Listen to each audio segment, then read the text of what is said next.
Impasse meeting. Regala, would you please call the roll? Councilwoman Swearingen Washington. Present. Councilwoman White. Present. Chair Spinoza. Here. Albeit late, but here. All right, I think everybody's familiar with the process. Y'all are here. If you don't mind, would you go ahead and introduce yourselves and you can get us started, please. Good morning. Fonda Fouché, Chief of Human Resources. Good morning, Lynette Hall Lewis, Deputy Chief. All right, good morning, ladies. The floor is yours. Good morning. We are here to present the city's impasse presentation for MPA. So just a quick overview of the roles and responsibilities. The association is an advocate for their members. The administration is an advocate for all employees and citizens. And the city council is to choose the package that is in the best interest of the citizens. So next, a little bit about the process. We came to the table 5 times during the month of March to discuss wages only. We did correct pay in one of the exhibits relating to helicopter and P3 pay. At the negotiations deadline on March 28th, the city's last best offer was a 2% wage increase. MPA rejected and made their last best offer of 5%.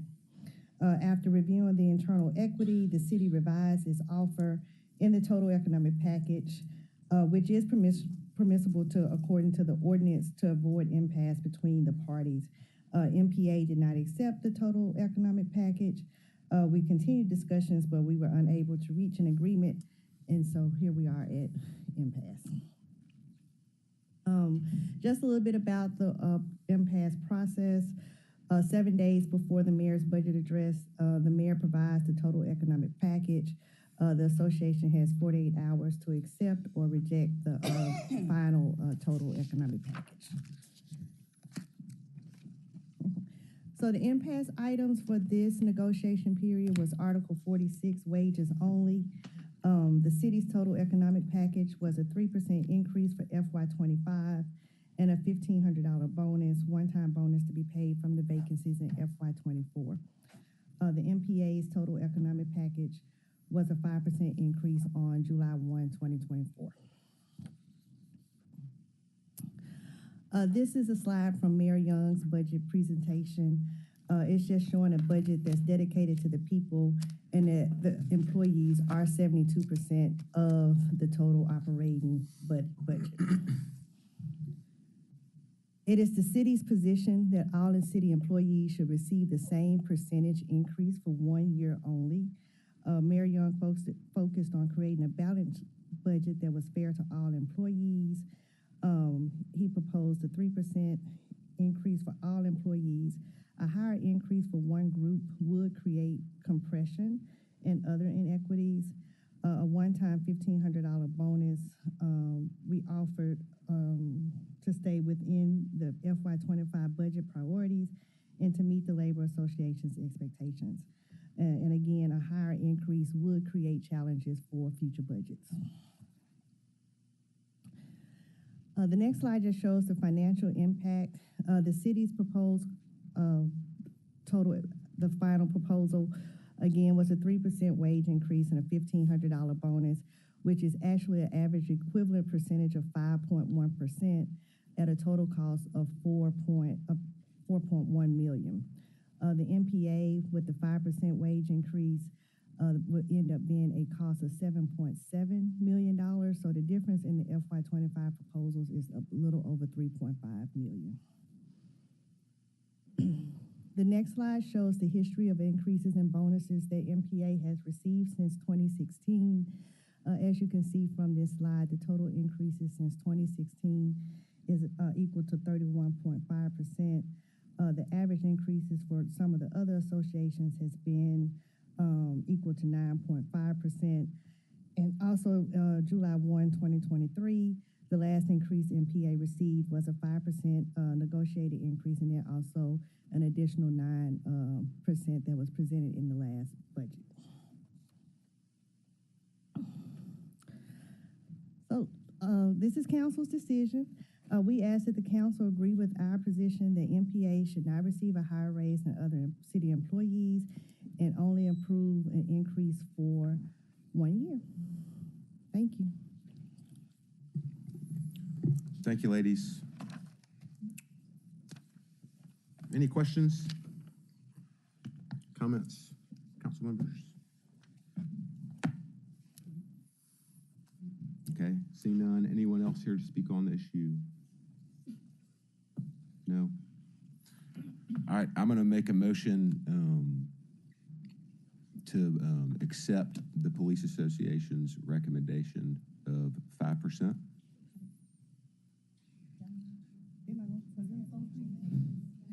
Well, that's what I was, yeah, okay. All right.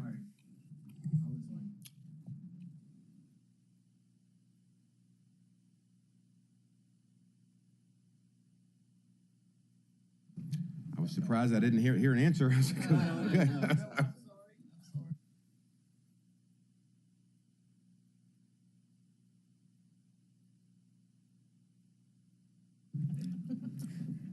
Hey, and let the record show that we all have had received copies of this presentation and are very aware of what we're speaking about here. Just want the public to know. I made a motion to accept the Memphis Police Association's recommendation. Oh, I think it's important for the record. Yeah. And, you know, an impasse meeting, I'll go ahead and say this as a second time to be up here as a council member. This is a very important budget and a very important time in our city. And these decisions, again, this is just an impasse meeting, very important meeting, but just a very important time in our city. So we're all very prepared today and very prepared to discuss a lot of things over the next 30 days. So with that, I will be quiet. Please go ahead.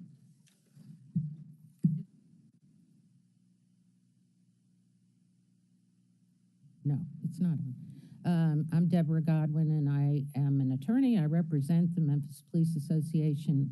I was the chief negotiator along with Kendrick Miller, who is sitting to the left of John Covington here today, and they are going to make the presentation. So this is John Covington, who is the vice president of the Memphis Police Association, and Officer Kendrick Miller, who was, along with myself, the lead negotiator. So I'm going to let them tell you, because they are intimately associated with the trials and tribulations of the officers of the Memphis Police Department.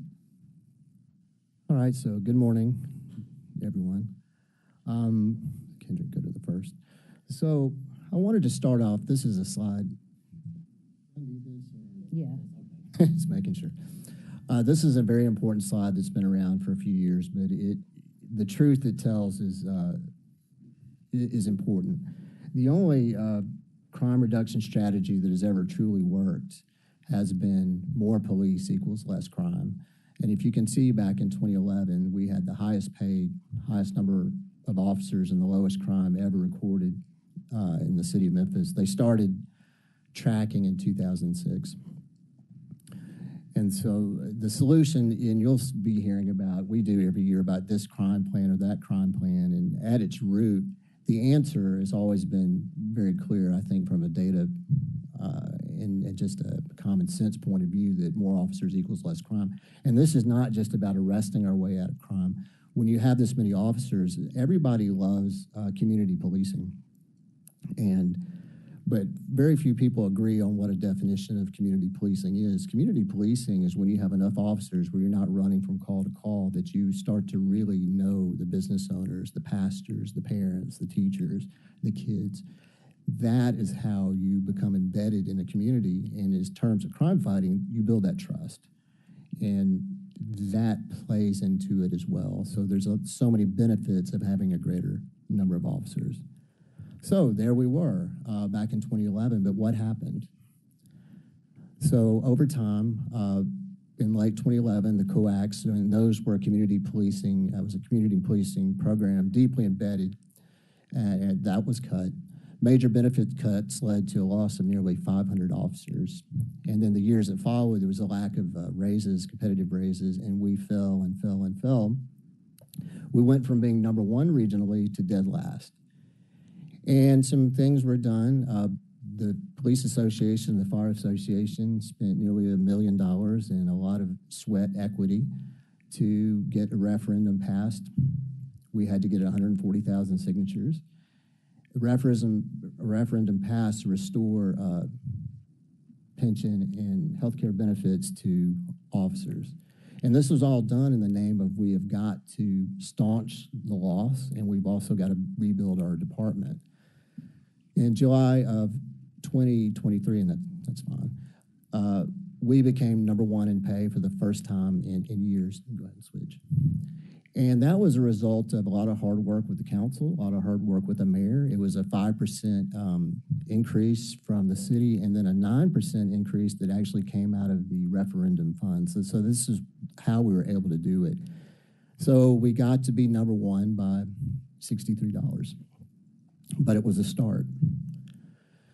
My belief is that we have to stay number one because we have so much competition with these local regional departments. I'm not talking about comparisons to other major cities. And then if you look at the very bottom, a new player in the game is Tennessee Highway Patrol. They're up to 96,000. That is hard to compete against. And I know two officers that I worked with at Mount Moriah who have since gone to the Highway Patrol.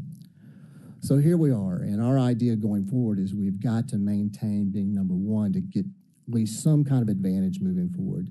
So if you go to the next slide, if we go with the city's 3% increase, and my understanding is Shelby County is going to be getting a 6% and Germantown a 5%, that knocks us back down to number 3.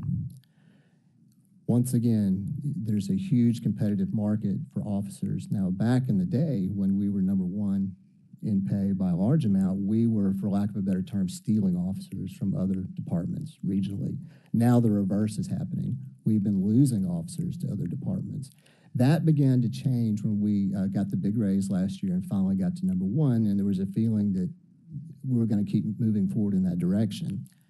Now, a 3% will not keep us moving forward. We will fall back again, and I think the impact would be extremely detrimental to rebuilding our department. Next slide. That's why we asked for 5%. We did not just pull that out of a hat. It is the number that will keep us number one, not by much, but it will keep us number one. We understand budget realities, and we're not being, we didn't come in and ask for 30, 10%, some huge numbers. We said, what is the number that the budget that we think can handle that will keep us number one, because that's an important aspect. If you move to the next slide, you can see, people tell me all the time that this is a calling. It is, without question. That is the call load comparing Memphis to Collierville, Germantown, and Shelby County. So think about it. $63 more to work at Memphis. Look at the kind of call load you're looking at. Look at Germantown. Over $1 million versus 37,000. So just as a practical idea of being able to not be running from call to call, we're so short now, officers can barely get any time off. That's why our overtime budgets are so high. Little time to recharge or spend with your family. But if you go to Germantown, you're not giving up very much. And you're going to have a lot more opportunity and time and stress. And it's not going to be nearly as dangerous. So this is some of the things that we faced. Last year, 399 homicides, over 1 million calls for service. And I know, speaking to the officers, what a grind it's been making complement out there, call to call to call. And a lot of these officers, I would say the majority, went in to do good in this world. You have to have a social calling in your soul to try to do good.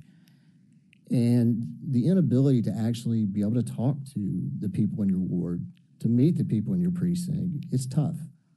Because all you see is everybody on their worst day. When you call the police officer is seeing you at one of your lowest moments. We don't want every interaction to be like that. Now, of course, the other issue we faced, 8 line of duty officer deaths since 2020. Now, if you go to the fallen officer page, it's going to tell you 8 officers died. You can move forward. Now, let's just take a look. It's Bobby Montgomery in 2020. Scotty Triplett, 2021. Alex Schindler, 2021. Daryl Adams, 2021. Lieutenant Michael Hill, 2021. Officer Correll Jones, 2022. Joffrey Red, 2023. And of course, our most recent tragedy, Joseph McKinney, which was in 2024. Now, what the fallen officer page will not tell you is that we had 5 other officers die, and to me, in the line of duty, in the sense we lost them to suicide. They were fighting a much more private battle that you're not going to read a report about. But they are part of the group out there on the front lines dealing with so much of the trauma that comes with it, the PTSD. And I'm sad to say that we lost them. So what you're looking at over the last 4 years is 13 officers that we lost. I'll ask you this. Can you name me any job you've ever had over a 4-year period that 13 of your colleagues died? Nobody can. I mean, it's brutal, and it adds to the compounding stress of the job because Kendrick works at Rain Station. He knows all the officers that were on that scene with McKinney. He knew McKinney. And you're fooling yourself and don't think that Kendrick, he and I talk all the time. He carries that weight all the time. I didn't know Joseph McKinney. I carry that weight, but he really carries it. So I say all this, the point being, at this point in time, when we need more officers, we just absolutely have to have them. It is just too easy in this competitive market to lose them to these other agencies here regionally. All they have to do is change their shirt. They don't have to move. They don't have to pull their kids out of school. It's an easy transition. So we have to focus on that. And something else to think about. We're not just talking about money. I mean, we are talking about money, but not just raises in the sense of a pay raise, but also these officers are thinking in terms about what comes after. When you've given 25 years of your life to this job, you've given a lot, physically, health-wise. The heart attack rates are much higher for officers than the normal population. And so when the city offers 3% and a 2% or $1,500 bonus, officers think in terms of staying here or wanting to be here based on what their pension is going to look like when they leave. Right now, if you were hired after July 1st, 2012, your pension is 56%. Majority of our young officers were hired after 2012. 56, that's no Social Security, so 56%. That means you're going to have to get another job when you retire. Now, if you were hired prior to July 2012, it's much larger, 62%. It's not much better. So that you have to understand how officers think. They want a life after this. And what a raise does is boost that pension. What a bonus does is nothing. It gets taxed higher and it's gone. So I think that's an important point to make when we think in terms of when we ask for these raises. To us, it's all about recruitment and retention, because the bottom line is that is what is going to get us out of this this crime surge that we're facing. And my colleague here was going to say a couple words, if that's okay. Good morning, everybody. Good morning. Some of the difficulties that I just want to speak on were just pretty much John hit on a lot of them. Knowing McKinney myself, it was hard to get that call at 3 o'clock in the morning to actually wake up and go to that scene and everything that followed after the fact. But before that, it's losing my colleagues not only to more or less violence, it's just the fact that it's easier to work in another district. We understand we're facing a difficult time financially, as well as everybody's facing retention problems. But in the same essence, it is much easier to go to Germantown and say, hey, I don't got to deal with the violence that I deal with in Memphis, et cetera, et cetera. a lot of us actually do want to be superheroes, if not just a hero. I get told every day to slow down, don't do this, don't do that. And I work in what I believe one of the hardest communities, one of them that I grew up in, and I don't recognize a face. Literally to run behind a juvenile and talk to them for like an hour at a time about what's going on at home, it is harder to do because a lot of my colleagues are going to other divisions or other municipalities. We do, a lot of us do really want to help, but it's harder to be a police in a community that you grew up in that you almost don't feel accepted from every direction.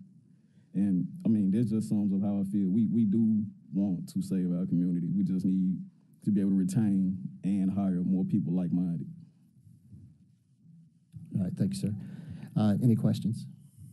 I have a couple of questions. Yes, ma'am. So the basis for this raise, because last year was a significant raise, and the basis for this raise this year is, and I understand, of course, the woes and the issues, but it seems to be based around officer retention.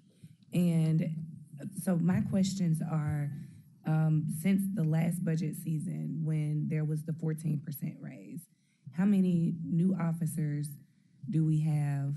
How many officers have left, and how many of those officers that left to go to other departments, like lateral moves to other local places?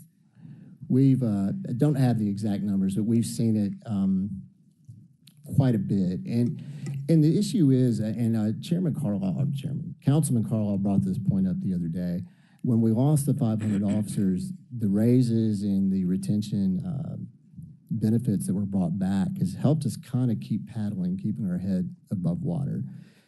And to be honest, just getting to number one didn't have much of an impact. We need to be number one by 10%, 15%. You have a retirement package that is so much better than anywhere else that people say, I will go risk my life every single day, because nothing against anybody in Collierville, Germantown, or Shelby County, but it's just not the same. And so really, if you're asking me if we go for 5%, will that make a huge impact? It won't. If we fall again, that will have an impact. We'll continue to lose at an even greater rate. Ultimately, we've got to have a better pension package. We've got to be paid significantly more than recently. And that's one of the reasons I thank God the citizens of Memphis supported taxing themselves to be able to restore benefits, to be able to make possible. Can you imagine it took a 14% raise to get to number one by $63? That's how far we had fallen. So we are maintaining, treading water, the attrition and everything. It's just kind of here, but we're not moving forward. And this will keep us maintaining, but to just do a 3%, and officers pay attention to this stuff, and they come out of it and they see that we fall into number 3, it's going to have an impact. So I appreciate all of your comments, but they're very general. It's like, it's gonna have an impact, it's gonna do this, or we know this. I'm just asking for like some numbers. So it's like, I'm looking at the chart, and there was a 5% increase the year before, a 14% increase last year, and now a 2% increase the year before, which wasn't that much. So that's 3 years in a row of an actual increase. And so I'm just asking for numbers to see, because the basis is we want to be competitive. And one of the big things that I've heard probably the most of this presentation is that it's because we are losing officers to other places that are more appealing than Memphis. So I'm wanting the numbers from 2021, 2022, 2023 to show, okay, how has these increases helped retention, recruitment and retention? And then the second part of that is has the number of lateral moves decreased now that we've had these 3 years of increases? Sure. And if you all could give me those numbers, that would be great. Yeah, we can get. Can y'all move to one table so y'all both can be up here to answer questions? I think the both of you can tag team on some of these answers. So y'all can have one table and then y'all can Brooke, I appreciate the recommendation. Let's have, we'll have MPA maybe take this table, and then if you don't mind, we can have some city representatives over here. And we can get more specific numbers, but when you look at it, and a lot of it is just knowing that there's 9 officers right now in process that I know at other local departments who I've talked to. Also, I don't want to say that one publicly, but I can tell you about it privately about an officer that was in process at another department. So yeah, we can get into specific numbers, but we're seeing it every single day, and we've got. Is he having some of the? We have some of those figures. Okay. Yeah. We're still averaging, are we not, 4 to 5 officers leaving a week? Is that right? Yeah, it varies. It can usually be between 3 and 5, and we've seen an uptick. Chair. And You're averaging 4 to 5 officers leaving per week? correct. And what, is that the same that we saw last year?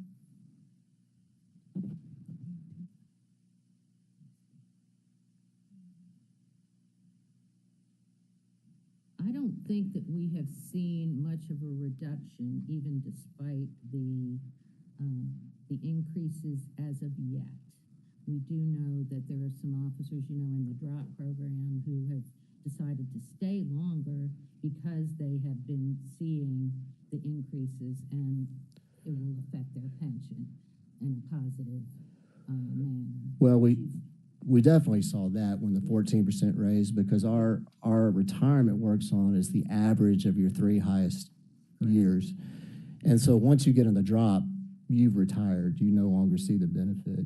And really what we asked for originally was we were thinking in terms of like 2, 2, and 10, because if you get an officer, especially near the end of their career, to see the benefit of that, they've got to stay 3 years to get the benefit of a raise like that. And then Actually, in 2023, we actually saw a 21% decrease in the number leaving, but it still left 161 left in total.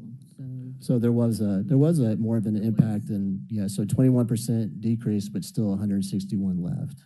Does anyone have a number of how many new officers are recruited since the 14% raise? We probably, let's see. Well, sometimes it gets a little. What is the number of current officers is 18, it's a little under 1,900. Well, the city said 1921. What they're putting out officially internally says 1,803. So I'm a little unclear myself. You're not making an increase. You're not increasing the number despite the new hires. So yeah, The what? ones leaving are exceeding the number hired. And let me jump in real quick, Councilwoman White. So it's 9 o'clock, and I just wanted to state this real quick. I know when we started, I said, hey, everybody understands this process. I just want to state it for the record. So the rules of procedure, again, and I'm going to give you like the Cliff's Notes version. The city and the union will each be allowed a maximum of 30 minutes for oral presentation. The city gave their presentation. Thank you. It was 4 minutes. MPA has spoken for 16 minutes. And again, just for the public to know, like we've seen these presentations. Y'all have had this dialogue for months. And then we're given 30 minutes for questions. So, I mean, we're all caught up on time, and we can go longer, but this is slated to end at 9:30. But of course, we can go longer if we have to. But now it's question and answer time for us. And then, of course, we'll make a motion and have a recommendation to go downstairs and to be baked into the budget. But these questions, I just wanted to state real quick, consistent with a lot of the budget discussions that we've had, and I'm encouraged by our council. I mean, to me, public safety is at the core of everything that we're talking about right now. With every single division that comes to us, but the information, and I appreciate her questions. I mean, yesterday we were told by Chief Davis that we have 1,921 police officers, but I've heard, you just said 1,800 and what is it? 3. That's the last thing. So I'm not it's totally clear. It's like, this is what this council is dealing with right now. And if it's coming from the administration, it's so annoying. I can't even begin to tell you how frustrated I am with going through the budget. It's so difficult to read. And information we're getting from our police chief doesn't match up with everything else that we're hearing. So we're trying to do the best we can with the information we have. But this impasse meeting, just to reset, is about us acting as judges, essentially, and making our recommendation. But I enjoyed this dialogue, and I think it's important that we have this dialogue while we can. So thank you for letting me speak. Councilwoman White, back to you. You were asking questions. As a last thing, MPD needs to graduate a minimum of 208 new recruits annually just to break even. 208, yeah. Well, to stay even keel, to maintain the current number.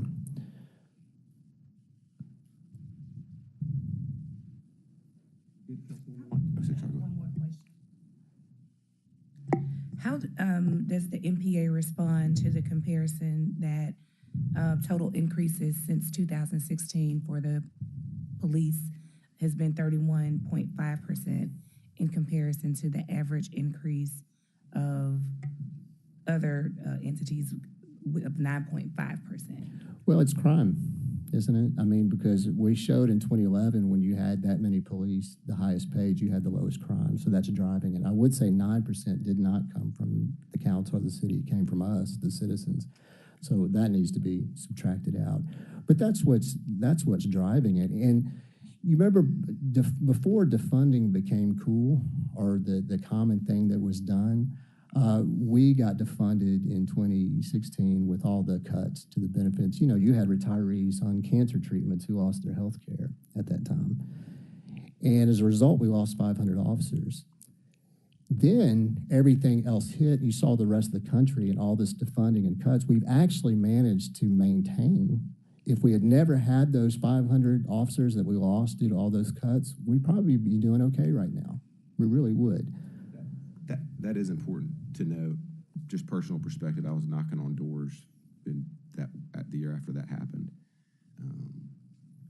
Yeah, we lost 500 officers very quickly. And so that when you talk about the 30%, which, you know, we, as I say, we about 10% of it, we were part of. Of course, the other city workers were well within the rights through the years to go out and get 120,000 signatures, but they didn't, because crime is such a pressing issue, and it's become so clear that number of officers have such a positive impact on that. So that's how I would answer that. But it's actually been, and Mayor Strickland, and we used to talk about this a lot, that one of the things that people can't see, we've been fairly successful about holding the line, but it was always about how do we still trying to recover from that 500 loss. And when everybody else was losing people left and right, we weren't. I mean, we're still losing, but how do we bump it up? How do we bump it up? And we all agreed that one of the ways to do it was to become number one in pay regionally and maintain it as best we could.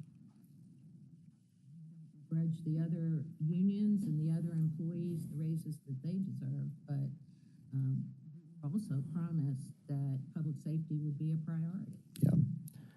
Apparently, you know, if the same raise of 3% is being offered across the board, that public safety is not this administration's priority.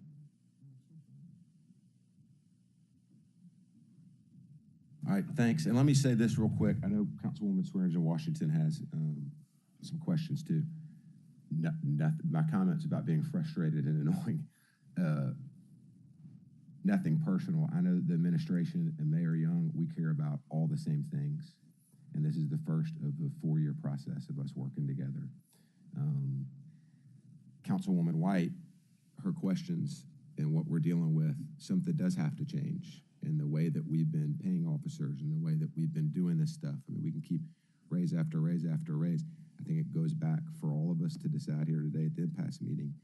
Processes across all the divisions have to be looked at so that we can have a better foundation moving forward, because we're just going to keep throwing good money at things and nothing's going to change. So these are the things that we're tasked with. I did want to clarify, we will get the resignation numbers for 21, 22, and 23, but in 2023, we did see a decrease in resignations due to the 14% increase. Our resignation rate for 2023 was 2.7%, and also the $1,500 bonus will count towards pension. Okay, thank you for that. council members, you good with that information? Okay, Councilwoman Swearengin Washington.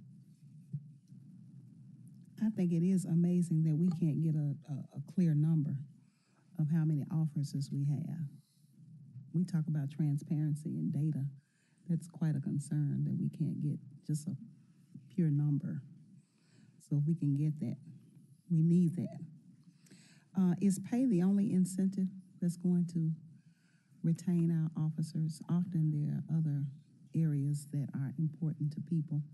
It's not just pay. It's also, I think, one of the things we need to address is getting these, on the pension side, getting these officers that are at 56%, try to get them up to at least 62%, have everybody, because pension is one of the selling points that I think we could have a real victory on.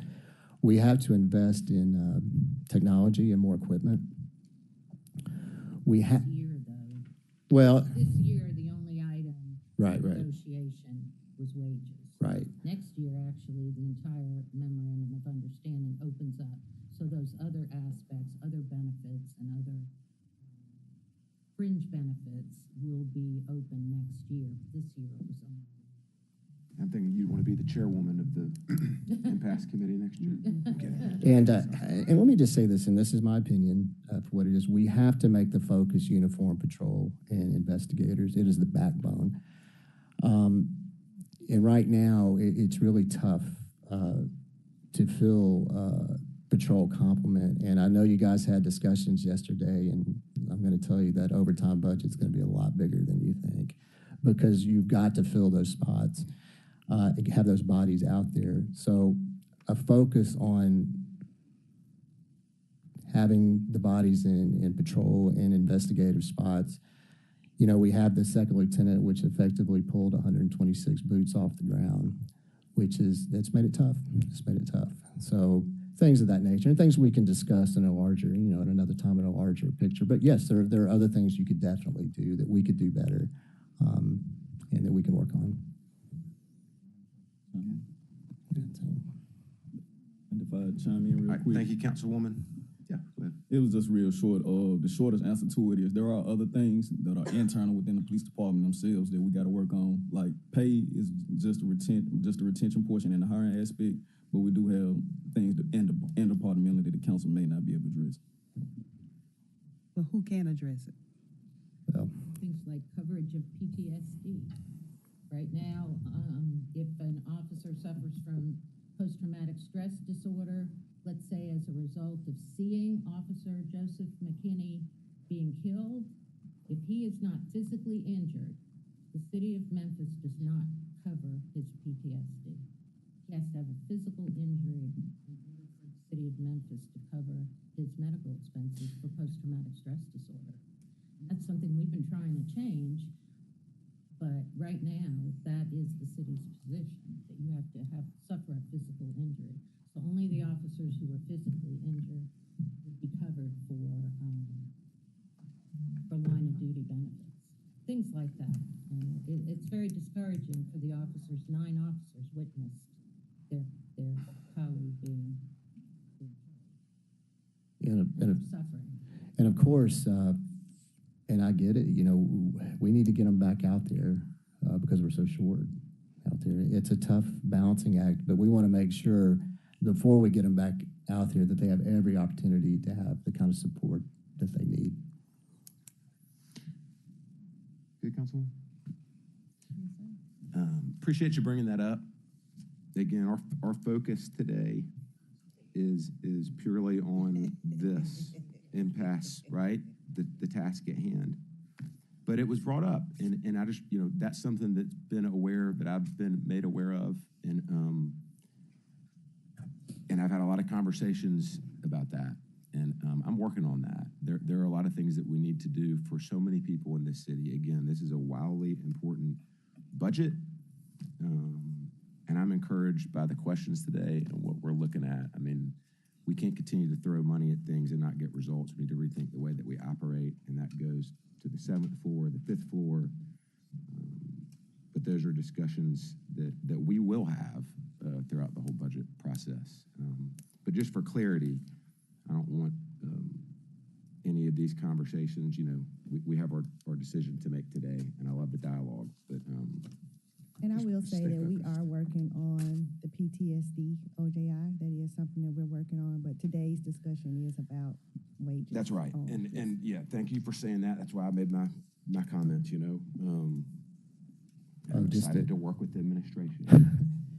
And we're It's excited to gonna be work. tough. We got tough things to talk about, right? But today, we're focused on And this. we love working with the administration, especially the two esteemed ladies over here. So much respect for them. We've accomplished so many great things with them.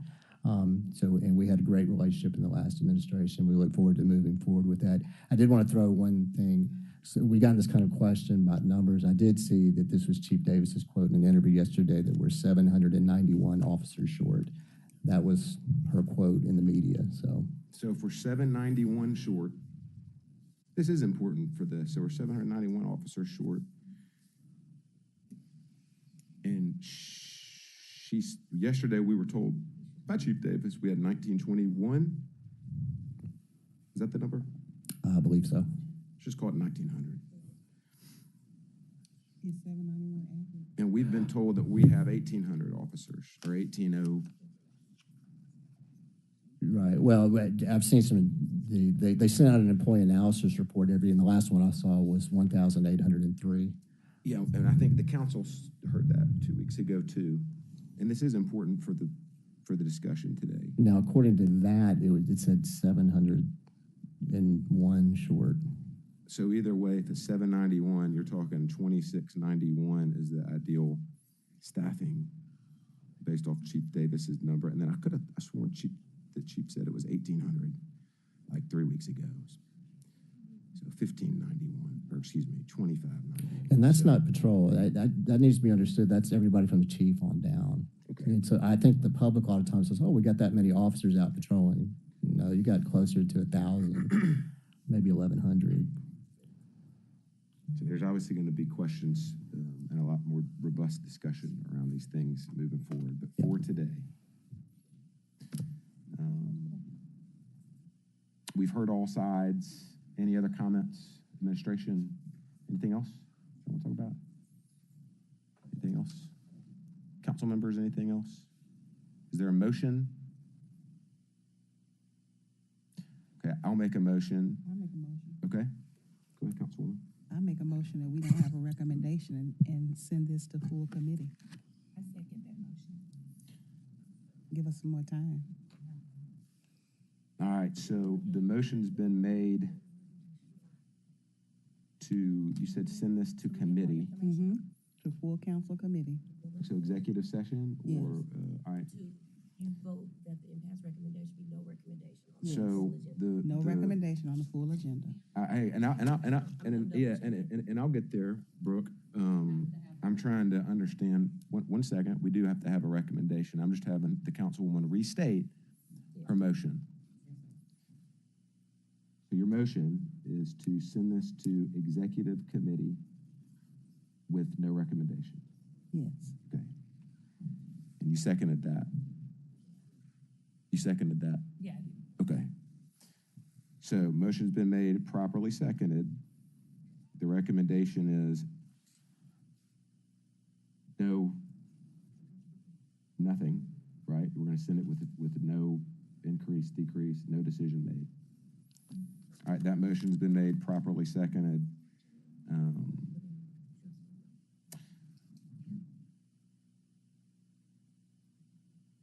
We can vote. Councilwoman, you're a yes on that, obviously. You seconded it. I'm a no. Councilman Spinoza, can you? Yes. Yep, do a roll call vote. Councilwoman Swearingen Washington, Yes. Councilwoman White, Yes. Chair Spinoza. No. So that passes 2-1. So the recommendation is that this be sent to executive committee for discussion. But the actual, I guess the verbiage would be that no decision made to be discussed. Council with no recommendation. It's a full council with no recommendation. This item will be on the agenda on Tuesday for second reading. with the recommendation, no recommendation by the committee, if that's what the body has decided. Yeah, I would recommend, and I mean, I'm willing to entertain another motion, but I would recommend that we make a decision up or down on it. I mean, I feel like public safety right now and the message that we send to police and to the officers is so wildly important, just to show support. So I'm not trying to put council members on the spot. So I agree with you, and I want to be clear. Public safety is absolutely top of mind and priority, and I support police 1,000%. But we also have to here we're in a tough balancing situation, and in our position, yes, I love the police. We need the police. I don't want to at all defund the police. But looking at the fact that there's a 14% raise last year, raises in the two previous years, and I'm not saying at all that they're not warranted. I believe that our police need to be paid. I just need a little bit more information to understand how that increase fits into the larger budget, what we're doing and what we're looking at. And I also need a little bit more information based on what's being presented here today. I'm just not, I don't know up or down because I just need more information. So it's not me sending a message at all that I don't support, Thank you for that I saying don't that. believe it's important. I do. I just need more information. If I might, I do believe the ordinance says that the impasse committee says must make and submit for consideration their recommendation to the council no later than the close of business on Tuesday preceding second reading of the budget ordinance. That includes the total economic package of the electing employee organizations, with the committee's recommendation as an agenda item for the next council meeting. It's a decision, yeah. I mean, my interpretation is that the impasse ordinance requires the recommendation from the committee. Otherwise, the rest of the process doesn't really work. yeah, so But I honestly think that to be true as well.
session. Thank you for the break.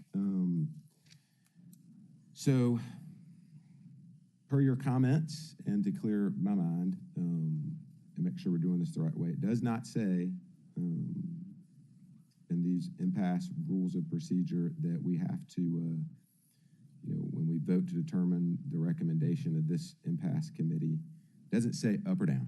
It just says a recommendation. So, thank you for the question. Now, I do need to make a statement, or, as the chairperson, I'm going to pull the last motion and last vote and ask the council members to make a new motion to make sure, let me read this. For the record, after hearing all sides, the committee shall vote to determine its recommendation. The motion shall include one vote on the total package of the last best offer of each party as a whole. The motion shall include all articles in the same motion. So these are the rules of procedure. So again, as the chairman, I'm using this authority. The last vote that we had, that motion was not correct. So I'm going to ask that Councilwoman Swearengin Washington make a new motion. Okay. I move to send this item down with no recommendation to attach the proposals of the union and the administration for review and decision by the full council at our May 21 regular agenda meeting. I second that motion. Thank you, Councilwoman. A motion's been made by Councilwoman Swearengin Washington, seconded by Councilwoman White. And it includes the last best offer of each party as a whole. Yes. And that is what you want the council to review as a body. Yes. Okay. The motion's been made, properly seconded. Will you do a voice vote, please?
call the roll.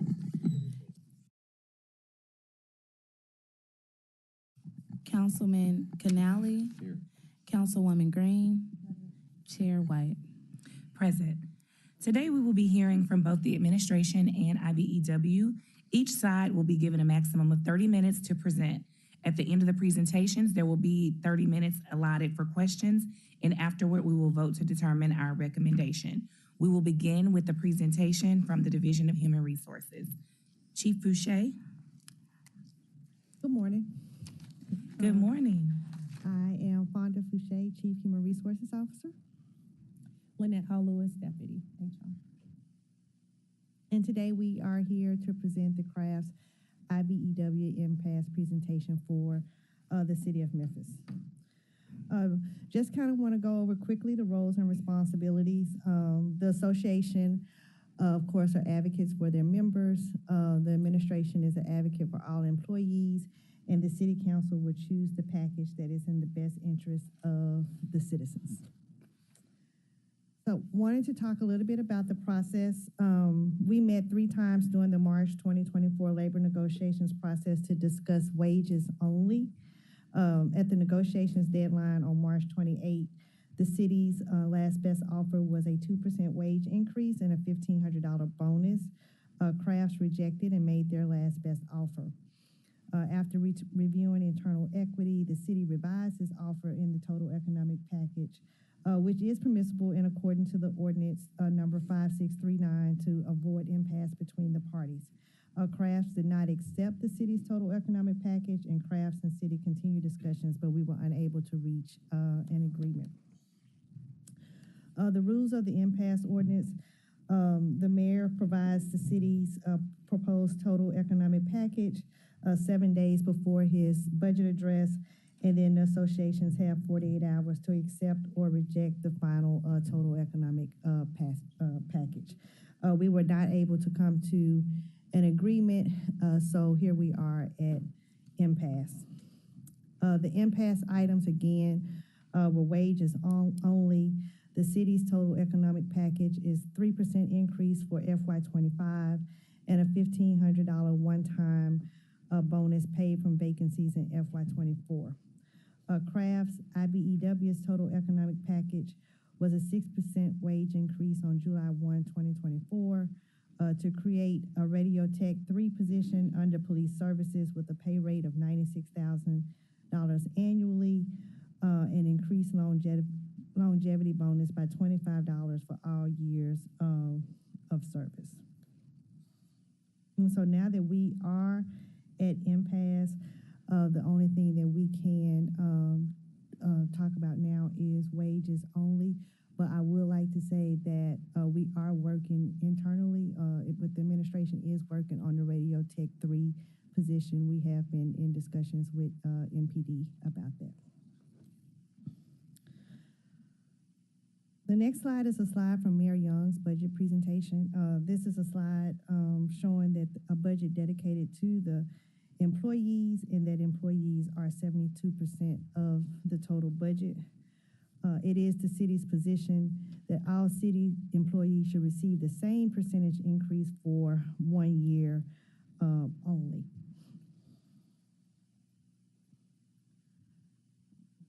Next, I would like to talk about the financial impact. The city's proposal includes a 3% wage increase, a $1,500 bonus, which is the equivalent of 5.3%. This association will also receive an additional $1,500 bonus. This was negotiated in 2022 if they signed a retention agreement, so they could possibly net $3,000 in bonus pay if they sign the retention agreement. And that is a cost of us of $542,000. Crafts, their proposal was a 6% wage increase. The Radio Tech to Tech 3, the longevity pay, and the FY25 $1,500 retention bonus, which comes to a total of a little over $1.1 million. And the difference in the FY25 proposals is $842,000. Next slide, wanted to talk a little bit about retention. There's approximately 139 employees in this association, and in 2023, we had 8 resignations with a resignation rate of 5.8%. And so we asked the council to agree with our position that the crafts IBEW should not receive a higher raise than other city employees and only improve and increase for 1 year. Crafts IBEW's request would create inequities for general employees in the present and in the future. And that's all that the city has at this time.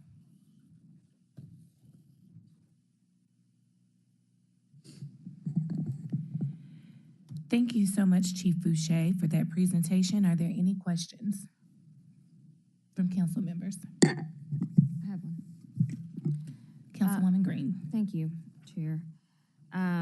So I wanted to talk about 2 things. One is the administration's desire, I guess, for a bonus versus a raise, because I believe you stated that this is the equivalent of a 5.3% pay raise. So it seems to me that we're about 0.7% difference in what we're asking for. And I mean, study after study shows that if you do care about retention, if you do care about recruitment, you invest in your employees for the long term and not the short term. And that means pay raises and not one-off bonuses. And so I guess my question is, if the administration is trying to invest fairly in its employees, why are they proposing a one-time bonus versus a 5.3% pay raise? So the $1,500 bonus will be paid from the FY24 vacancies, and then the 3% will come from the FY25 budget. When we looked at the whole picture, when we add the benefits piece to it, that's an additional 26% that's added to the cost. And when preparing the budget, the administration decided that this was the best offer with the budget constraints that we have.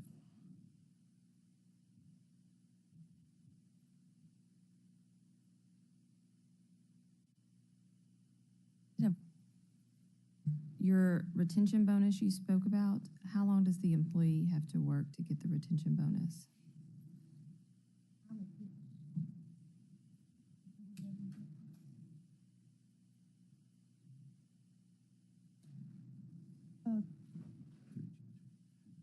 Through June 30th, 2025.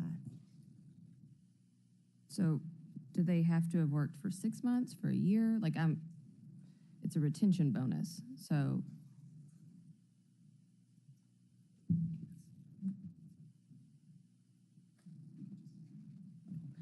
So here are the terms of the retention bonus. At the time of open enrollment, they must be employed as a full-time employee with the city of Memphis, have successfully completed his or her probationary period, and be employed in any position recognized and represented by IBEW or one of the crafts associations, which is bricklayers, carpenters, cement masons, painters, plumbers, or roofers, and cannot be in the process of ordinary disability, line of duty disability, or retirement. Okay, I still don't feel like that answers my question, which is the time. I get who, Right. and I get that it's a retention bonus, but retention bonuses say you stay and work for me for X number of months. Right. And so I am not clear how long people have to work to get that extra $1,500. So they will be off, the initial probation is 6 months, and then they have to stay through June 30th, 2025 to get the bonus. They have to commit to stay through June 30th, 2025 to get the $1,500 bonus. So another year Yes. from now. And that is different than what the longevity bonus that is in the craft proposal, because that seems to be based on years that are longer than 1 year. And your date seems to be a end of fiscal year date. And I'm wondering if their longevity bonus date is on their anniversary of hire, or if it's just an annual. So the longevity bonus is going to be based on their years of service, which is different than the actual retention bonus. Yes. Okay, so it'll be based on their date of hire. Yes, exactly. And the retention bonus, they just had to opt in this last open enrollment and then stay through June 2025. Yes. I assume everybody opt in? I'm not sure how many people have turned in. Actually, 116, so 116 employees so far have agreed to stay through June 30th, 2025. And that was in 2022. Because it was a 3-year retention bonus.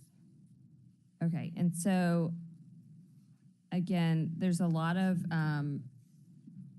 this retention bonus, seems like to me, between the retention bonus and the other one-time bonus that y'all are offering,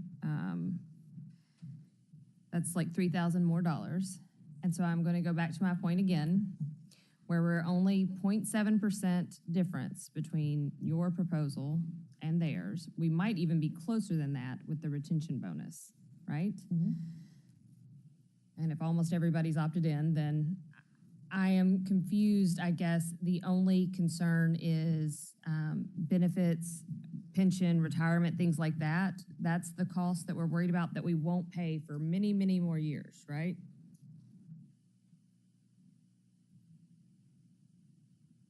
The pension, and so that's a yearly amount that's shown in our budget lines that we have to account for every year as part of the pension, and the health insurance is part of the package, and I think it equates to like 26%.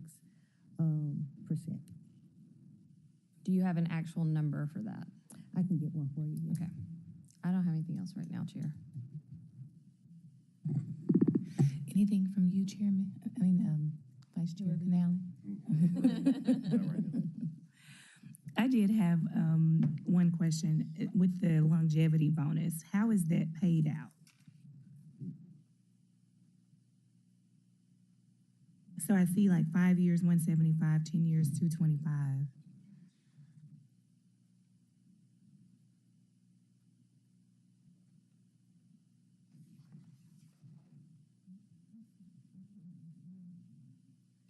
Paid once a year on July 1st. Okay. And so that'll be each year? Yes. Wait. We said that it was on their date of hire, their anniversary date of hire. So let's say I was hired in March and I work my 5 years. I have to wait till July to get my Payment. the Yes. longevity bonus. Okay.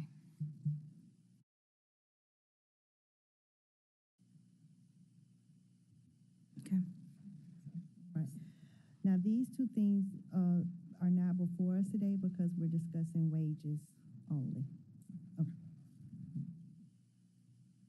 Well, when you say two things, what's the other thing? The radio tech 3 position. Okay. Yes. Okay. Got it. Okay. Thank you. Anything else from the administration? All right. Thank you. Now we will have a presentation from IBEW.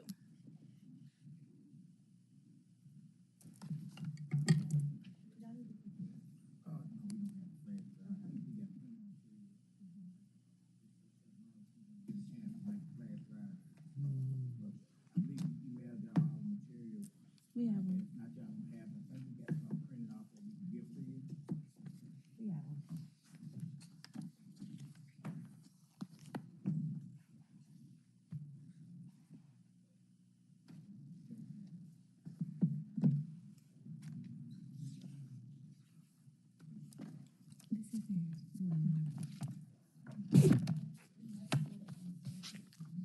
Excuse me. Well, I got something else. We got something else that we want to present to y'all as well.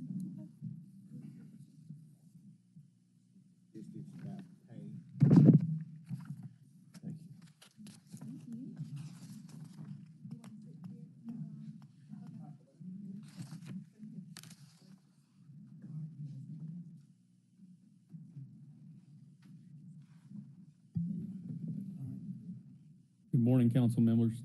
Good morning, Representative City of Memphis. Thank you for your time and meeting with us today. My name is Brandon Osbar. I am the manager for Plumbers Local 17. I am the chairman of the Memphis and West Tennessee Building Trades Council, and I am chairman of the negotiating committee for the Crafts Association for the labor side.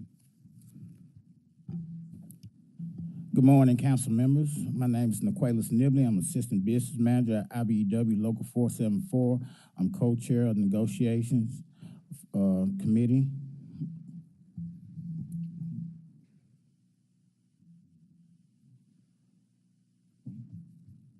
No secret, times have changed since I joined the trade 20 plus years ago, but I do remember when I started in the trade, many of the seasoned and more experienced and higher skilled members of my union were waiting for the day they could go and take a referral and go work for the city of Memphis, or at the time we were also had the school board where our members were working. Times changed. That doesn't seem to be the case anymore. With the construction boom that Memphis has seen, many members are staying to work on their tools out with the contractors versus taking the calls with the city and other different options in government. Part of that is perhaps because of the wages have not increased as significantly as they have in the private sector. Many of the people working in the Crafts Association over the course of the past decade or more have, had wage freezes, and when they do get raises, it barely catches up with the cost of living. And with the cost of living increase, as we've seen it here since the pandemic, it's becoming apparently obvious that the money those members are taking home are not paying the same amount of groceries and goods they used to. So we come up with the figure of 6%. Was in the Lockton survey. We went and looked at the over and under of all the various crafts that were reflected in the Lockton survey that we represent, and we found that overall our members' bargaining units were at about roughly 5.6% under what the Lockton survey reflected. We went ahead and took that along with some of the recent increases that the members got, not really comparing with the cost of living increases, and that's where we came up with the 6%. In addition to that, the radio tech bargaining unit, those guys, their wages is significantly short of what they could be making in other municipalities, even here within the city of Memphis with MLG&W. Men with these skill sets are paid significantly higher than what they're being paid through the city of Memphis. Just a quick question. I don't know, is there, in the presentation that you provided, is there like a chart of comparisons of those anywhere? There are? I believe in this sheet and packet. The PowerPoint you have up. Yeah.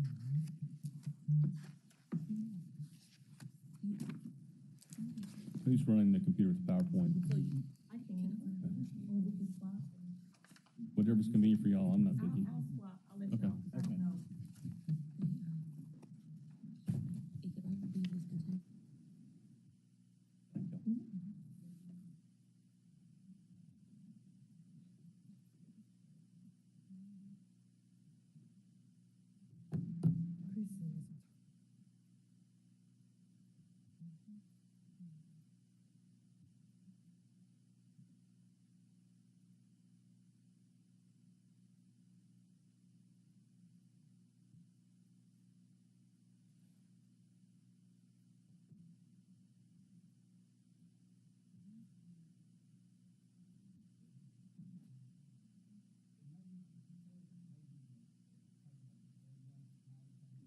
Okay, that's fine. I was just asking. That's fine. You can proceed. Thank you.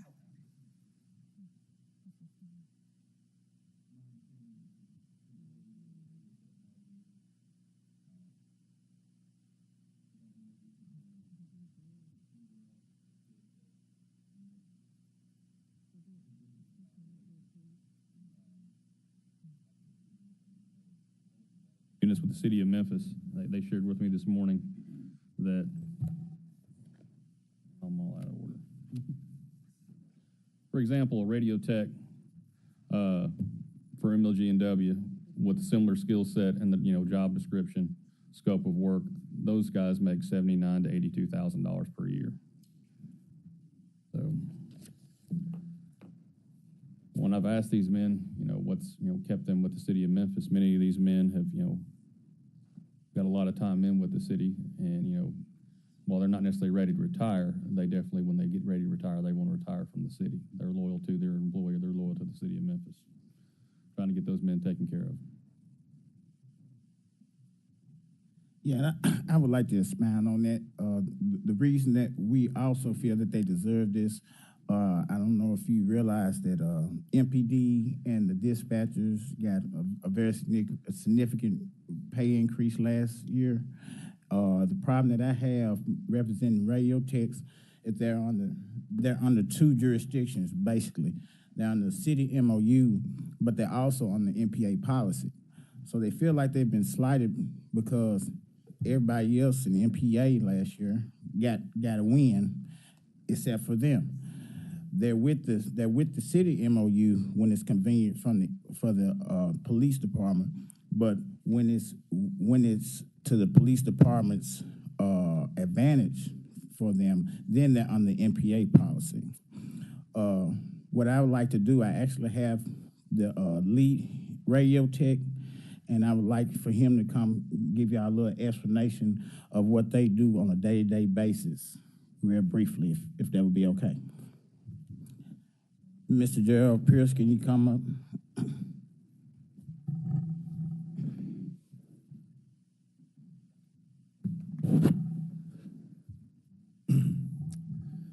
Fellow council members, my name is Gerald Pierce. I am the police radio tech layout person.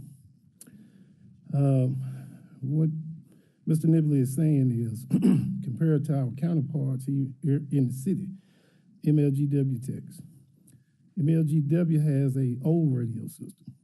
Their techs make $79,000 to $82,000 a year to do less of what we do. The county techs make more than we do. As far as the P25 system goes, in other words, from year 2000 up until 2017, our job duties increased by 84%. And in that package, there's a copy of our old job description and a copy of the description that we do. P25 technician, in other words, this new system that we're on, it can't go down. And there's a particular skill set that you have to work on this P25 system. Anybody can come in and work on this system. And so we're continuously, in our case, we go to school constantly, nonstop, to keep this system going. We have certifications. Do you have a copy of that for them?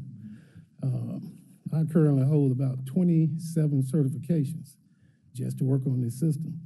So in the radio system, just like the IT department, you take an IT4 person, an IT4 tech person, they make about $90,000 a year. They don't touch routers and switches or any of that. We have to work on router switches, and we have to work on the RF side of the fence. You can take an IT technician, you can put them in our section, they can't do what we do because our system is more complicated than just routers and switches. We have to manage the network. We manage the network constantly, daily, nonstop. We have to. So we're network managers. We're field technicians. In our area, there are 3 different levels of technicians: Radio Tech 1, Radio Tech 2, Radio Tech 3. And in that sheet that he gave you last, there's a job description in there. I think it's on the 3rd page. It says coordinator. I highlighted it. If you take a look at that, in our department, our manager tried to get those jobs filled for techs to work on that system. But we proved through arbitration a year and a half ago that we doing that work. Our curving techs, me along with the curving technician we have, we're doing that work. We have proved that and won that in arbitration. So we wanted our job reclassified. Up until this day, our job duties have, like I said, increased, but they have not reclassified our job title for doing that same work. So a radio tech coordinator, for instance, makes $79,000 a year. We currently around $64,000. We have always, and you can go back and look at the records, we have always made about $19,800 more than dispatchers. Dispatchers' job duties have not increased. Our job duties have increased, like I said, about 84%. And it's like we get left behind. We're held under the city's rules, and we're held under the MPD rules. But every time the MPD gets a raise, the dispatchers get a raise, we get left behind. I'm sorry. I'm going to stop you there. We don't have any say-so in classifications, only things that have economic value, so I'm going to stop you right there. Is there anything else that you wanted to let us know? Yeah, so our job duties is very critical, and it's a serious job, because without us, I mean, nobody talks. Hospitals can't talk to the ambulance. Police officers can't talk to the dispatchers. Fire department can't talk to the dispatchers. So our job is it's a very crucial role. So if you look at the radio system as a cell phone, like a cell phone, most people, they only see a radio. They think that's it, but it's more complicated than that. If our system goes down, it's chaos. It's a bunch of chaos. Like I said, nobody can talk, and we're the only department that everybody that has a radio, everybody, even the county, uses our system. Milton uses our system. So if our system goes down, it not only affects Memphis as a whole, but it affects other surrounding agencies. So it's a crucial, critical system that we have to maintain. Okay, thank you. All right. Is there anything else from IBEW? Yeah, and I just want to reiterate that not only do they work on Memphis systems, they have to go and support Shelby County systems as well as Millington systems. So I just want that to be duly noted. Okay, thank you. Can I ask a question about that? Maybe Yes. to the administration? Do we charge a fee for that to Millington and Shelby County, or we just do it? We charge everybody to use the radio. Everybody. Every department has a radio. For usage? For usage. But what about for maintenance? The maintenance, that I don't know, but I know we service it. The county techs don't service the system, we do. They can't do everything. Yeah, I mean, I guess that's like an important question for the administration, and you may not know, Director. That might be something finance has to figure out for us. But as we're talking about funding these positions, if we are providing services to other municipalities, then we need to make sure that we're being reimbursed for them, so that when we do things like look at their wages, we have revenue for it.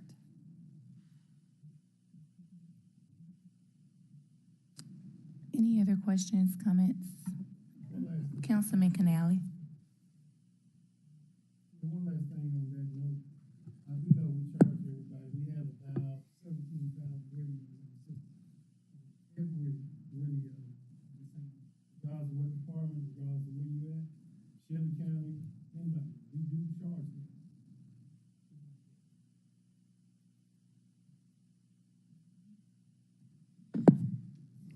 Thank you, Madam Chair.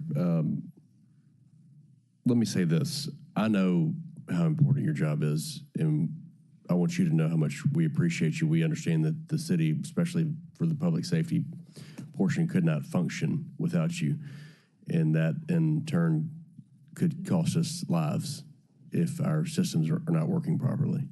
But Madam Chair, I do have a question over if this is a vote for the administration or for the union. In the union's package, there's a line to create Radio Tech 3 position, which I'm not saying that we don't need it. We may very well need it. You guys are the experts, certainly not us. But I don't think we have that authority to command the administration to do that. We can only deal with wages. Correct. But we are working on the Radio Tech 3 position. The administration is as far with MPD. But for this particular conversation, Turn on your mic. I can't hear you. for this particular conversation, it is outside of the scope. Okay, so here's my question is, if the three of us up here vote for IBEW, it's not going to be correct vote because we can't force the administration to create Radio Tech 3 position. All we can do is decide on what the wages are, with the wage increase, whether it's a raise or a bonus, and then what that amount is. So if we send this to council in favor of IBEW, there's a problem from the beginning. Correct. Can I speak on that? Yes, I get what you're saying, but there is provision in the impasse where you can vote on those items of bargaining unit, and that can be separated as two different items, and you can just, if I'm reading the language right, you can make a decision on each bargaining unit, and being that proposal is just for the radio techs, my understanding, you can vote on the other two separately. I don't think we can separate, right? I think once it got to impasse. You only are doing the economic items. Right, when it got to impasse. So is it a request to raise the salary, or are you asking for classification? So I'm new to all this process, so forgive me, but my understanding was we were opening up the wages section of the MOU, correct? In the wages section of the MOU, the classifications are listed. But we wouldn't, they couldn't change classification, just salary. That's what we're saying. Right. Go ahead. So basically, let me make sure that I'm correct. My question is, so we're either voting for the total economic package over here on the left, or just the 6% raise on the right? This is not a la carte. We can't go through and decide which items we like and which we don't. It's either a yes for the administration or a yes for IBEW. Oh, well, maybe I didn't understand correctly. I thought that Chief Hyman was saying that once we make it to impasse, that the only part that even makes it to impasse is the economic portion. My question is, on the radio technician, is it a level 3 currently? Is that the title now? That item is not eligible. You cannot change the classification. I think it's like,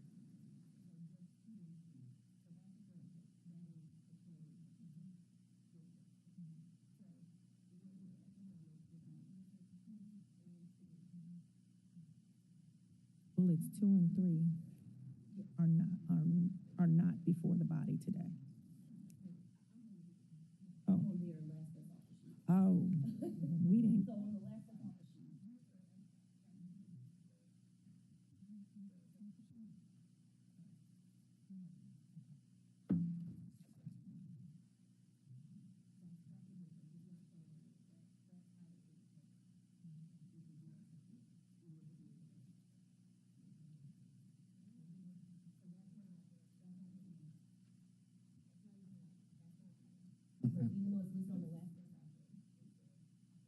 Change and reclassification. Just ignore that. Okay. Yes, ignore item number 1.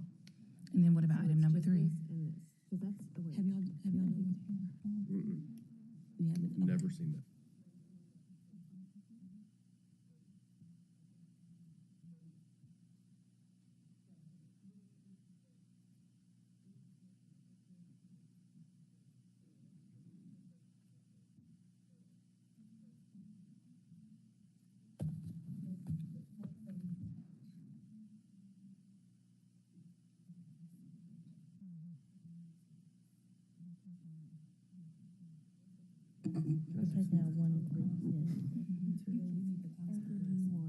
So, to both sides, this is why I do not like impasse. I don't like getting put in this position because we are in the middle of our budget hearings. We don't know in the end how the budget's going to turn out. So there may be a happy medium in between what you guys want and what they want that we're able to figure out. But if we're forced to decide that today, it puts me in a really hard spot because I don't know. My colleagues and myself are working to cut in certain areas. We're looking for additional revenue in other areas. So when you're just put in the position, it's either A or B, and there's no in between. I don't like being put in that position because ultimately it may not end up being what is voted for in impasse. If the three of us vote for IBEW today for 6%, but when it comes down to the end, we can't afford 6, but maybe if we can afford 5, maybe it's 4. I don't know where, somewhere in between. That's why I don't like being put in this position, because I do think that you guys and the people that you represent deserve it. And not to mention, this is also part of the things that the city needs to do in order to be able to recruit as well. So let's keep that in mind.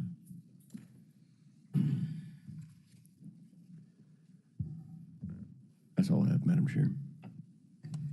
Any other questions, comments from council members? Anything additional from the administration or from IBEW? I did want to clarify for Councilwoman Green. The MOU states that the longevity pay is paid on July 1 instead of their anniversary date. And also, as a part of the retention agreement that we had in 2022, in 2023 and 2020, for 2 years they received $2,000 each year, and then this last year will be $1,500. I have another question. Councilman Canale. So far, we've only talked about really the radio technician position, right? But I know IBEW represents other trades. So is there any slides in here that I've missed that show a pay comparison with the other trades compared to what they make now, what the private sector makes, or maybe even what some of our neighboring counties or municipalities make? I feel like we focus really heavily on one, and we haven't talked about the others. Well, yes, we did not do a comparison, but what if y'all look at the email that we sent you, the Lockton survey that came out, what we did, we went to what their percentage rate, whether it be higher or lower. We took the 10 crafts of what the deviation of the percentages was. We add them, and when we come out, from the numbers off the Lockton survey at 5.6% behind as a collective overall. And also, I also submitted CPI for January, which this year was 3.4%, ended up being 3.4% now. That's not including the previous CPIs of the other years that we still haven't caught up with. So we're significantly behind on CPI as well. As you know, goods are, and one of the most expensive goods that's going up on that chart is food and transportation costs.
Does anybody have a motion?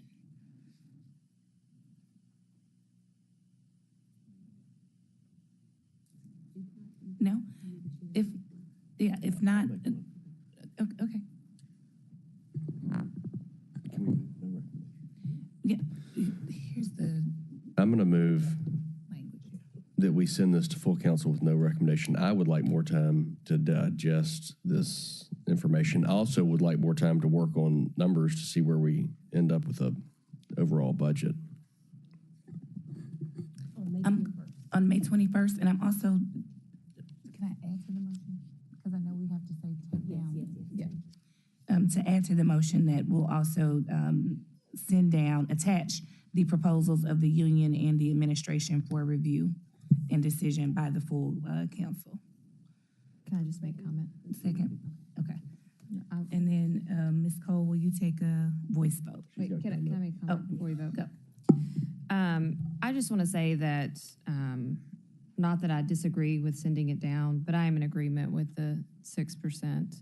I think it's a reasonable request in the current economic environment. I think we should be working towards salary increases and not small salary bumps with bonuses. People spend their bonuses and then they don't feel it later and they can't plan. And if we are going to be talking about a community that wants to build economic wealth, generational wealth, especially in poor Black and brown communities, we need to set them up for success and not failure. And continuing to give one-time bonuses instead of actual pay increases does not do that. If we want to say that we were investing in our people and that we believe in their talents and what they give to the city for decades, then we need to not just give it lip service. We need to give them wages that show that. And I think they've come back with a very reasonable request that is actually probably close in line when you consider both of your bonuses with what you're already planning to give them. I understand there will be additional cost in benefits and retirement, but again, that is investing in people who invest in our city.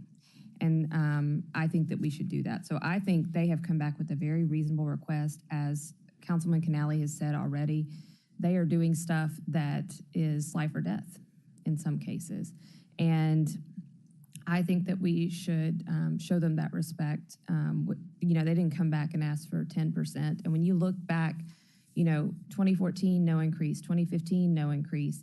2016, there was 2.5 increase. 2017, 1%. 2018, no increase. 2019, 1%. 2020, no increase. 2021, no increase. There's almost a decade there where the cost of living skyrocketed and wages stayed the same for these hardworking people. And so, again, I just would say to you that I will explain my position in front of the full council. I respect my council members' desire to have more information around both what you've presented us today and the full budget, but I think you've come back with a really reasonable request. I think it is a way that we should be treating our employees in general and a policy that we should be moving forward in general. And I also think that what you're doing is important. So I will agree with them today, but I wanted to state on the record how I feel about your request. Chairman Canale. So this is for Chief Fouché, and I continue to talk about this with different divisions, but it's very troubling to me that we get to the end of, or close to the end of a fiscal year, and we have unfilled positions, and we're talking about taking those funds, and that's what you're going to pay a bonus with. And I've said this for 2 years now, that I would rather right size and give the guys, the men and women that stuck with us, a raise and true up their salaries and give them what they deserve, rather than leaving these unfilled positions on the books as this ghost amount of money that we don't know what's going to happen to it at the end of the year. So going forward, I would like to see a better job from the administration side in each division, especially for some of these jobs that have been vacant for 6 to 12, 18 months. If they've been vacant that long, that's a pretty good indicator that you're going to have a hard time filling them, probably at the wages that you're offering. So I've said in each division that those that didn't bounce for the private sector, let's reward them and let's true up their salaries and give them what they deserve and eliminate some of those positions, because holding them open and saying that we may need them in the future is kind of a pipe dream to a certain degree. And if we ever get to the point where Memphis is booming so much, then you could always come back to the council and say, you know what?